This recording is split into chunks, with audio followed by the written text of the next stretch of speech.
Praise the Lord. Krupa Holy Spirit fire power ministry తరపున మీ అందరికీ శుభాభివందనములు.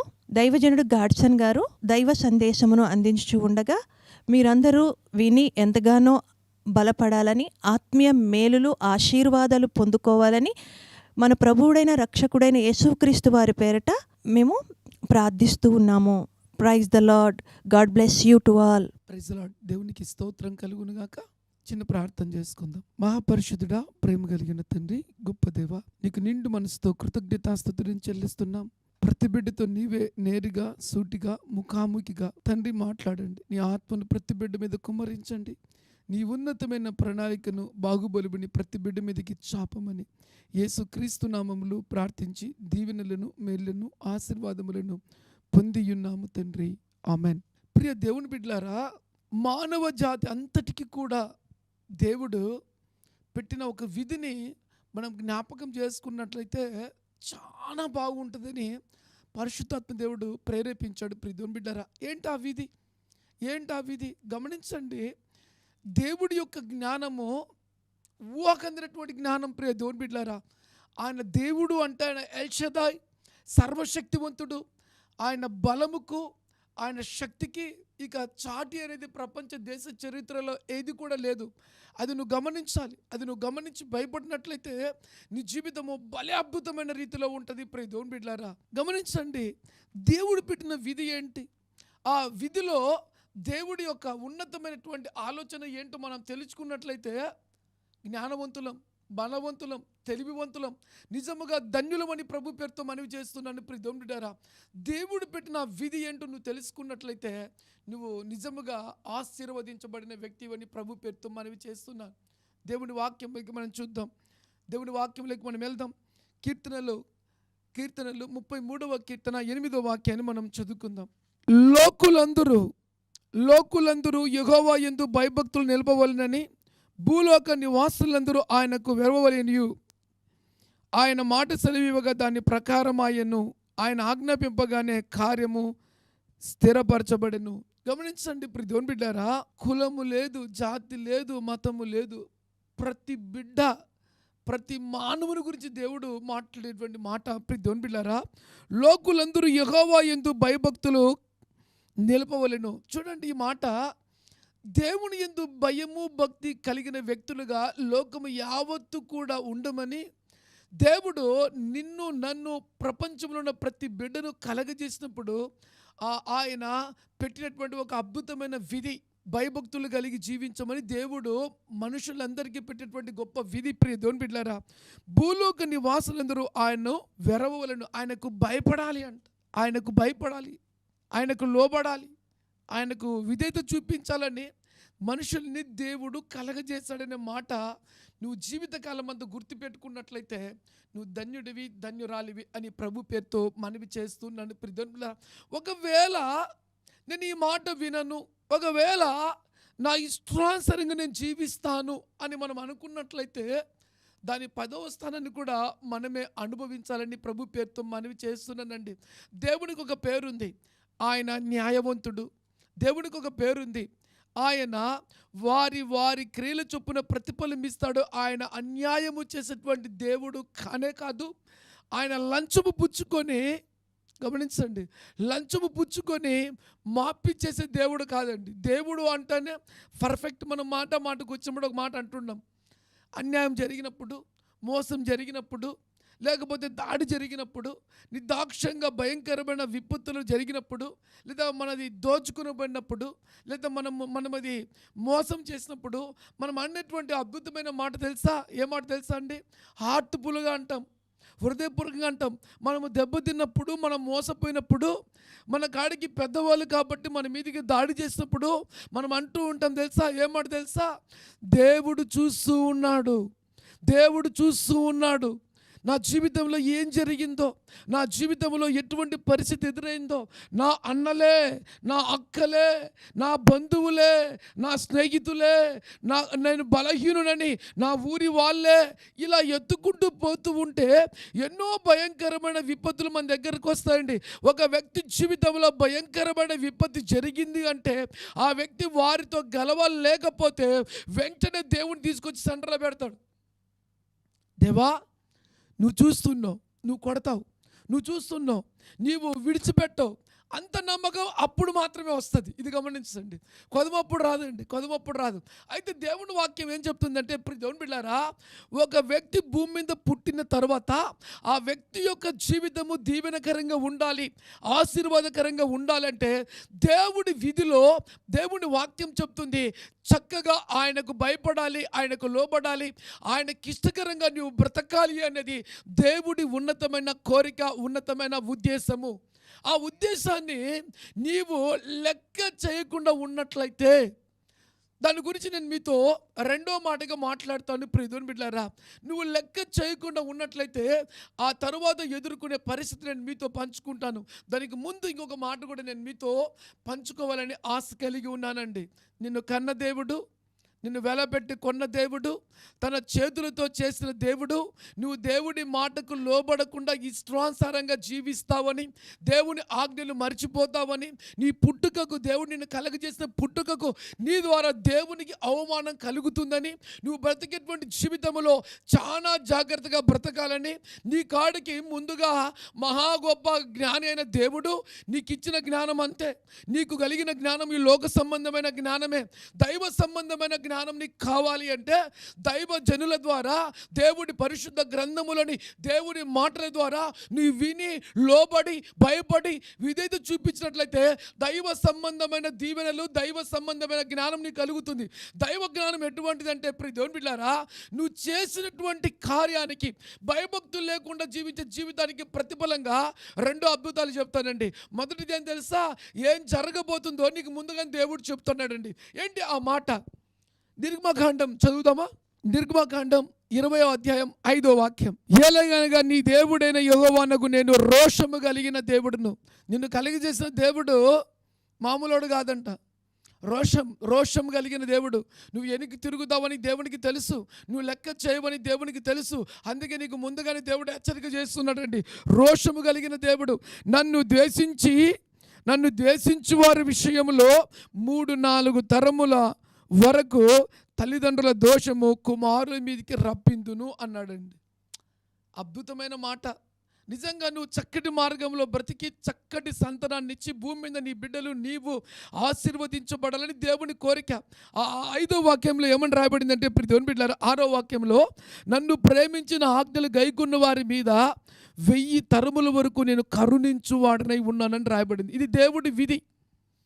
నువ్వు బ్రతికే జీవితంలో నువ్వు చక్కటి దేవునికి భయపడి లోబడి మంచి జీవితం జీవించకుండా ఉన్నట్లయితే నీకు పుట్టిన బిడ్డల జీవితంలో గమనించండి, నీ ఆస్తితో పాటు శాపం నువ్వు ఇచ్చే తల్లిగా ఉంటావు, శాపం ఇచ్చే తండ్రిగా నువ్వు ఉంటావండి.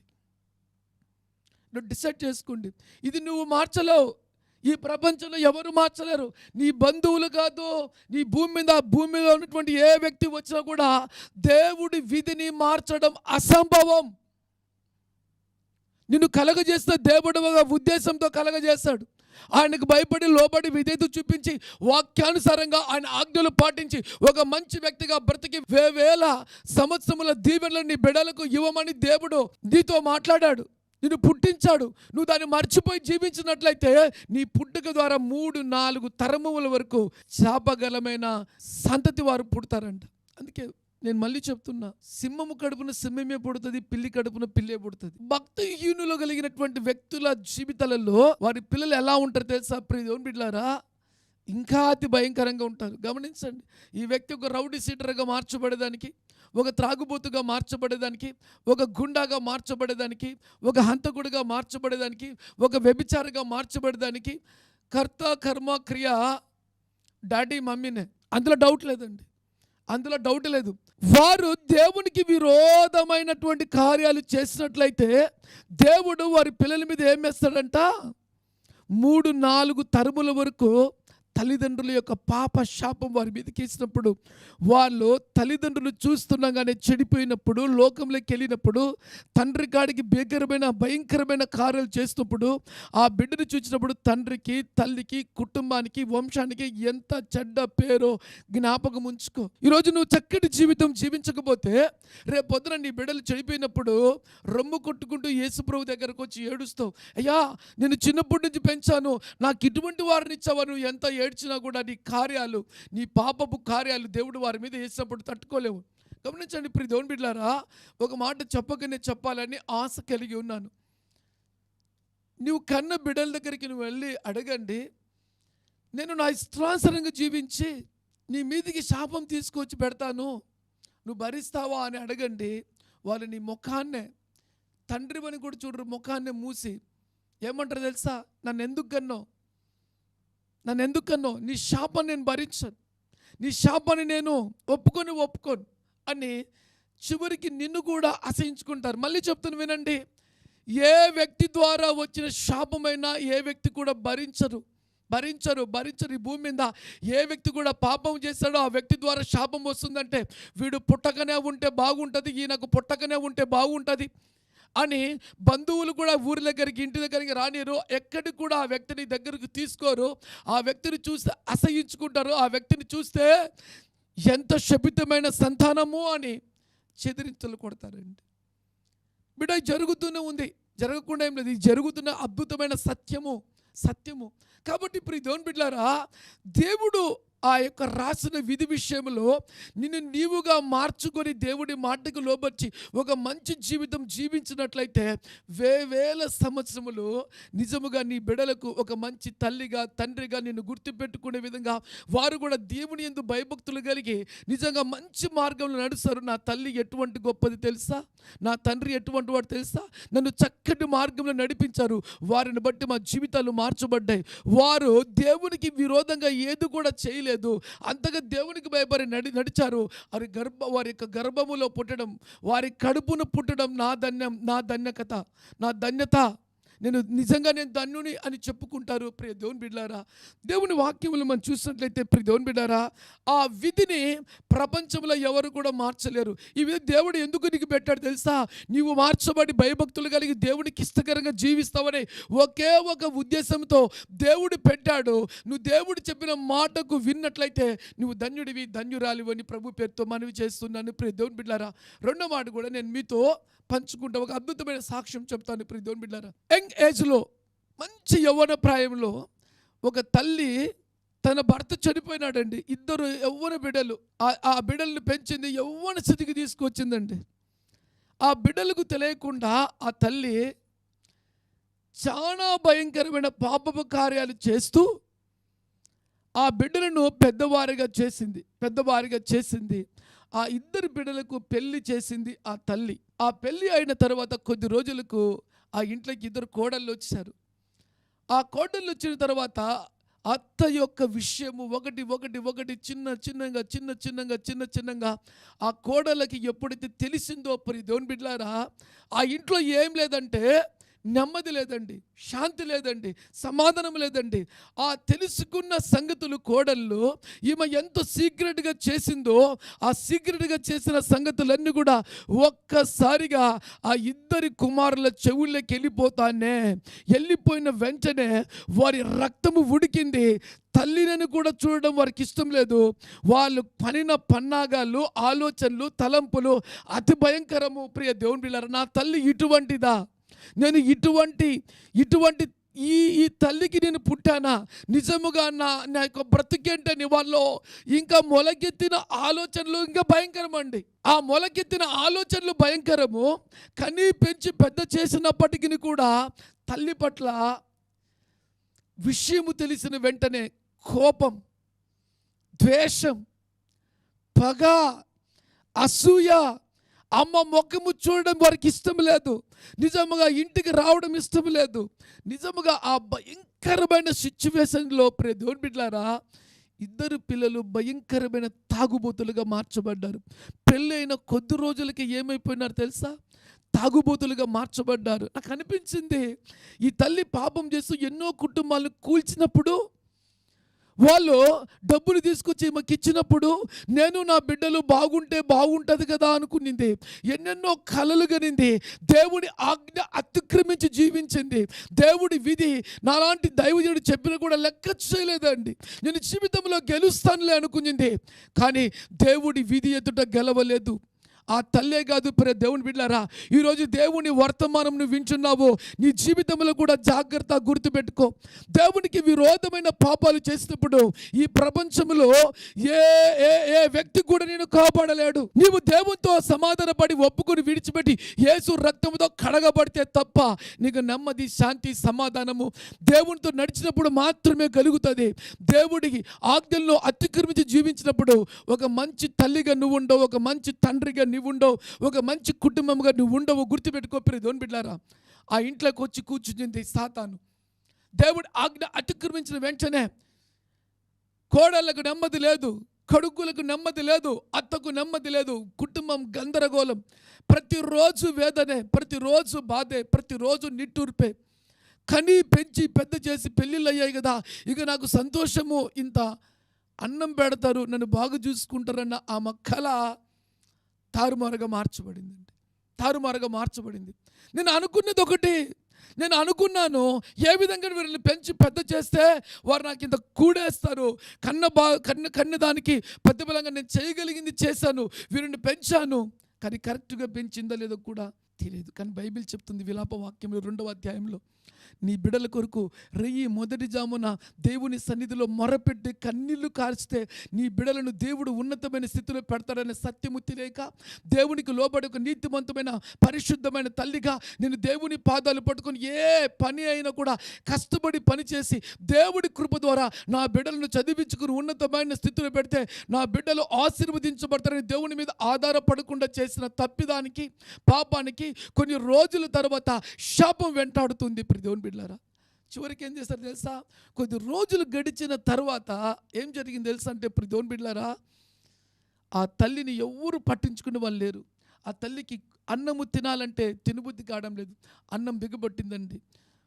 మనిషి ఉన్నట్లుగా ఉన్నటువంటి ఆ వ్యక్తి, మంచి లావుగా హుందాగా ఉన్నటువంటి వ్యక్తి ఒక్కసారిగా డీలా పడిపోయి ఏమైపోయింది తెలుసా? మనిషి రోజు రోజుకు మనోవ్యాధితో తగ్గిపోతుందండి. ఇంట్లో సమస్యలు, నెమ్మది లేదు, శాంతి లేదు, సమాధానం లేదు, ఆనందము లేదు. మళ్ళీ చెప్తున్న ఈ భయంకరమైన విపత్తు వచ్చేదానికి కారణం ఏంటి తెలుసా? దేవుడి ఆజ్ఞ అతిక్రమించి చేసిన పాపమే. ఆ పాపము అద్భుతమైన రీతిలో ఎప్పుడు పని చేయాలో అప్పుడు పనిచేయడం మొదలుపెట్టింది. ఆ వ్యక్తి మీదకి ఎదురుదారి చేయడం మొదలుపెట్టిందండి. ఎంత సుఖాన్ని అనుభవించిందో అంత నరకంలోకి తీసుకుపోతుంది. ఆ వ్యక్తి అన్నం తినడం మానేసింది. ఏమి తినకుండా మొదలుపెట్టుకొద్దీ భయంకరంగా తగ్గిపోయిందండి మనిషి. నా కళ్ళతో చూసి ఒకప్పుడు ఈమె ఇట్లుంది, ఇప్పుడు ఈమెకేమైనా వ్యాధి, రోగమా అంటే కాదు. ఆ ప్రాంత ప్రజలు అంటున్నారు, ఇంట్లో బిడ్డలకి వివాహమైంది మొదలుకొని భయంకరమైన యుద్ధాలే.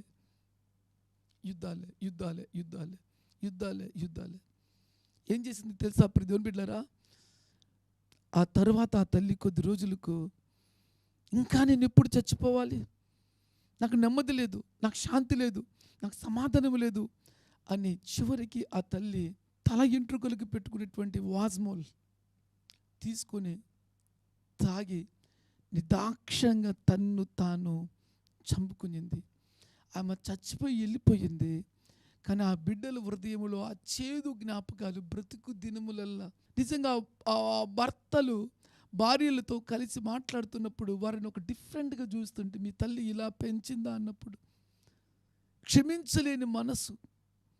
నిజంగా వారి జీవితాలు ఎంత భయంకరంగా ఉన్నాయి అంటే ప్రియ దేవుని బిడ్డలారా, అది వర్ణనాతీతం. అసలు ఇంక చెప్పలేమండి. ఆ వేదన భరించలేము. ఎందుకు ఇంత భయంకరమైన పరిస్థితి అంటే దేవుడి భయం లేక, దేవుడి ఆజ్ఞల్లో నడవక, ఇష్టానుసారంగా జీవించినప్పుడు జరిగే భయంకరమైన పరిస్థితి నేను మీ ఎదుట పెడుతున్నాను.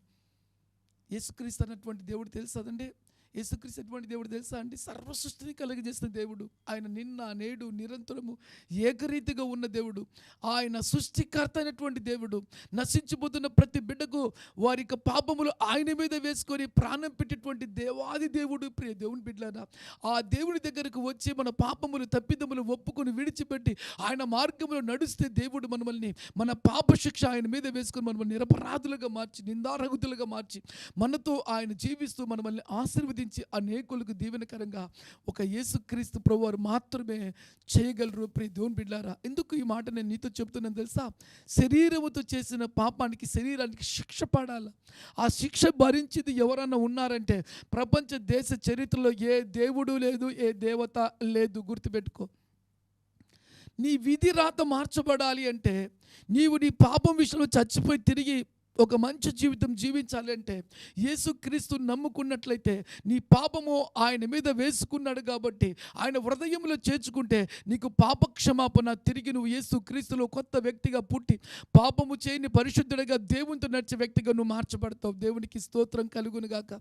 శపితమైన నీ జీవితం తిరిగి ఆశీర్వాదకరమైన జీవితంగా మార్చబడుతుందని ప్రభు పేరుతో మనవి చేస్తున్నాను. ప్రియ దేవుని బిడ్డలారా, దేవునికి స్తోత్రం కలుగును గాక. అయితే ప్రియ దేవుని బిడ్డలారా, ఇంకొక మాట కూడా నేను మీతో పంచుకోవాలని ఆశ కలిగి ఉన్నాను. ఏంటి ఆ ఆశ? రోమియోలకు రాసిన పత్రిక 3వ అధ్యాయం 18వ వాక్యాన్ని జ్ఞాపకం చేసుకుందాం. వారి కన్నుల ఎదుట దేవుడి భయము లేదు. దేవుడు అంటున్నాడు ప్రియ దేవుని బిడ్డలారా, వారి కన్నుల ఎదుట దేవుడి భయము లేదు. నిజంగా ఏ వ్యక్తి జీవితంలో దేవుని భయము లేదో ఆ వ్యక్తి యొక్క జీవితంలో ఎదుర్కొనే భయంకరమైన విపత్తులు వర్ణనాతీతమని. ఇంకా ఆ వ్యక్తి నిజంగా ఇంకా తట్టుకోలేడు. ప్రియ దేవుని బిడ్డలారా, అతని జీవితంలో అన్ని భయంకరమైన విపత్తులు ఎదురవుతాయి.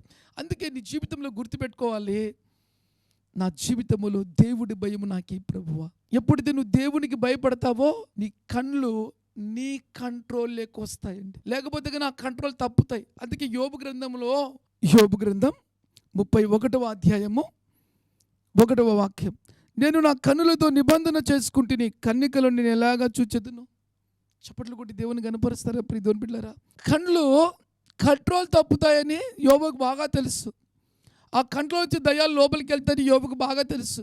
ఆ కంట్లో నుంచి లోపలికి వెళ్ళిన దయ్యాలు తన జీవితాన్ని నాశనం చేస్తానని యోబుకు బాగా తెలుసు. అవి నాశనం చేసినప్పుడు దేవుడి దృష్టికి నేను తప్పిదము చేసిన వాడిగా కనిపిస్తానని యోబుకు బాగా తెలుసు. దేవుని బిడ్డలారా, అందుకే యోబు తన జీవితంలో ఒక నిబంధన చేసుకున్నాడు. ఏ నిబంధన తెలుసా? చూడండి ఈ మాట, నేను నా కన్నులతో నిబంధన చేసుకుంటుని. ఏమని చేసుకున్నాడు? కన్యకలు నేను ఎలాగా చూచెదను, కన్యకలు నేను ఎలాగా చూతును, నా కళ్ళతో నేను కన్యకలను ఎలాగా చూచుతును వద్దు. అలాంటి చూపు, అలాంటి తలంపులు, అలాంటి ఊహలు నేను చెయ్యను.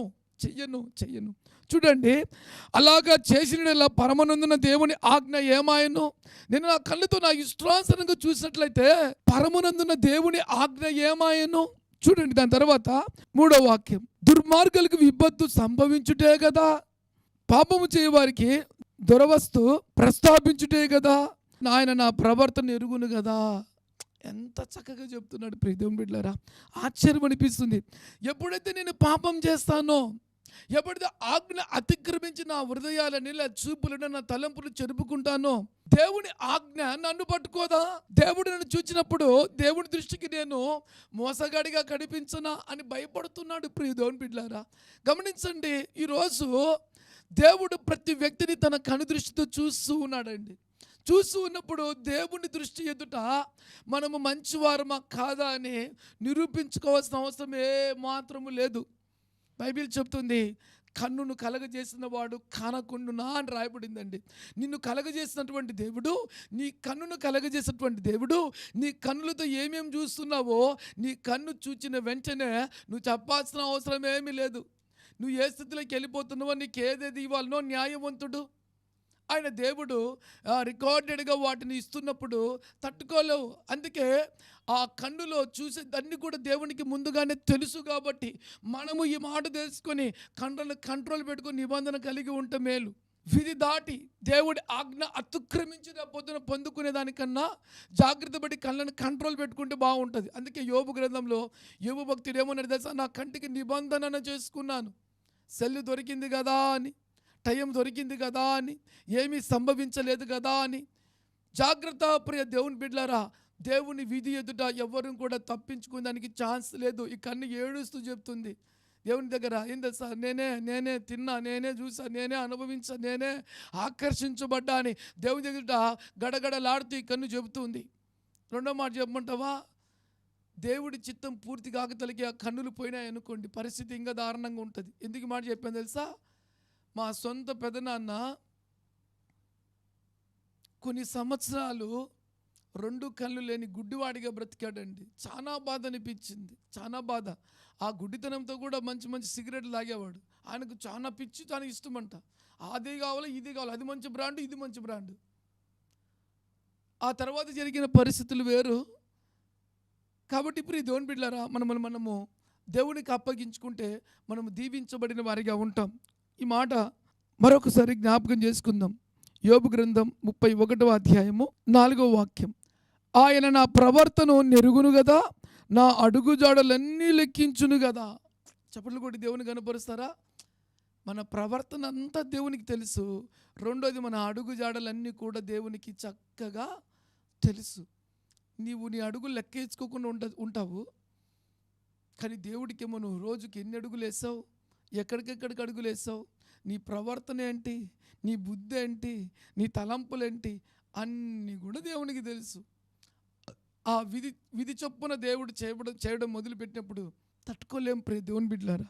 5వ వాక్యం చదువుకుందాం. అబద్ధికుడినై నేను తిరుగులాడిన ఎడల, మోసము చేయటికి నా కాళ్ళు త్వరబడిన ఎడల, నేను యథార్థవంతుడై ఉన్నానని దేవుడు తెలుసుకున్నట్లుగా న్యాయమైన త్రాసులో ఆయనను తూచునుగాక. నేను త్రోవ విడిచి నడిచిన ఎడల, నా మనసు నా కనులను అనుసరించి నడిచిన ఎడల, మాలిన్యమైనను నా చేతులకు తగిన ఎడల, నేను విత్తిన దాన్ని వేరొకడు భుజించునుగాక, నేను నాటిన దాన్ని పెరిగి వేయబడునుగాక. ఆ లైఫ్ యొక్క వెనకలు చూసినట్లయితే పరిస్థితులు చాలా ఘోరంగా ఉన్నాయని చెప్తున్నాడు యోబు.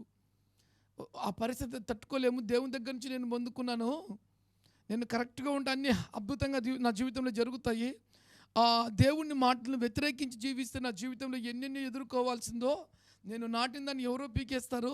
ఇంకా తర్వాత మీరు కొద్దిగా చదవండి యోబు గ్రంథం 31వ అధ్యాయాన్ని. అద్భుతంగా ఉంటుంది ప్రియ దేవుని బిడ్డలారా. అది చదివినప్పుడు నీకు దేవుని భయం అనేది పుడుతుంది ప్రియ దేవుని బిడ్డలారా. దేవునికి స్తోత్రం కలుగునుగాక. భయము కలిగిన వ్యక్తుల జీవితంలో ఉన్నటువంటి ఒక అద్భుతమైనటువంటి మాట, తన్ను తాను జాగ్రత్త పరుచుకొని దేవునికి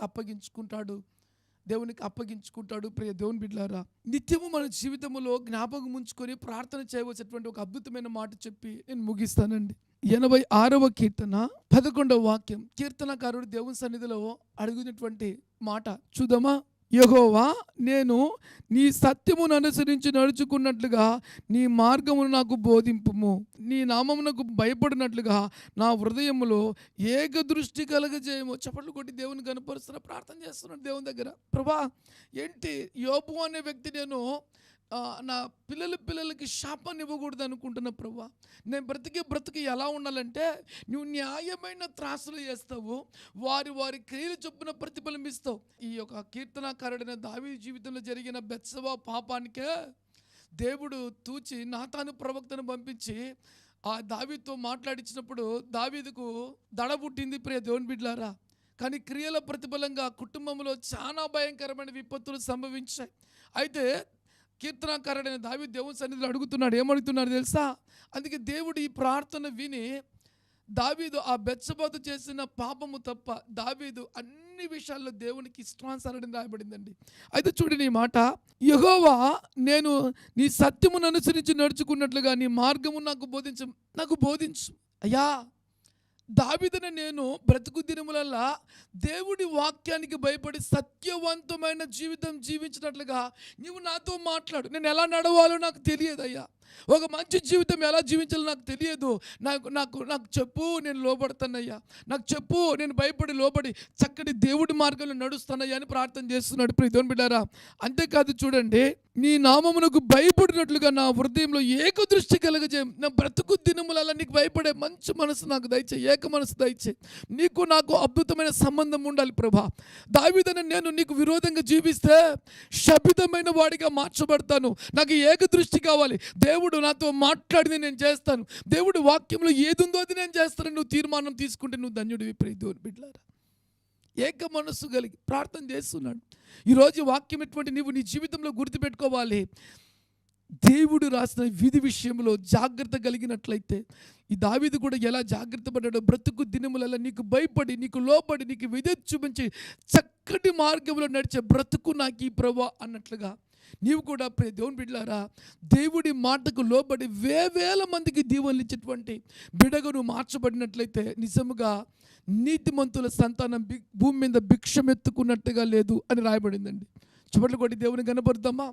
కళ్ళు మూసుకుందాం, ప్రార్థన చేసుకుందాం. మహాపరిశుద్ధుడా, ప్రేమ కలిగిన తండ్రి, నీకు నిండు మనసుతో కృతజ్ఞతాస్తుతులను చెల్లిస్తున్నాను. ఈ వాక్యమైన ప్రతి బిడ్డ జీవితంలో బలమైన దేవుని కార్యం జరిపించండి నాయన. మీ బిడ్డల పక్షంలో నీ సేవకుడిగా నేను అడుగుతున్నాను ఆయన. అయ్యా, వారికి ముందర నిలబడి నీ పాదాలను నేను పట్టుకుంటున్నా ప్రభా. తండ్రి, దయ చూపించే దేవుడు, కనికరించే దేవుడు, దైవజనుల ప్రార్థన విని జవాబిచ్చే దేవుడు నాయన. అయ్యా ఎవరైతే భయభక్తులు లేకుండా అడుగులు వేశారో చూచిన దేవుడు, వారి వారి క్రియల చొప్పున ప్రతిఫలం ఇచ్చినప్పుడు నాయన ఏ బిడ్డ తట్టుకోలేడు ప్రభా. ఆ బాధను, ఆ భయాన్ని నాయన తలుచుకుంటే భయం అనిపిస్తుంది. ఆ తరువాత వారి పిల్లలు అనుభవించే ఆ భయంకరమైన పరిస్థితిని చూస్తే భయం వేస్తుంది నాయన.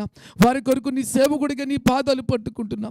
నా దేవుడి కరుణాస్తమును వారి మీదికి చాపండి నాయన, క్షమించండి నాయన.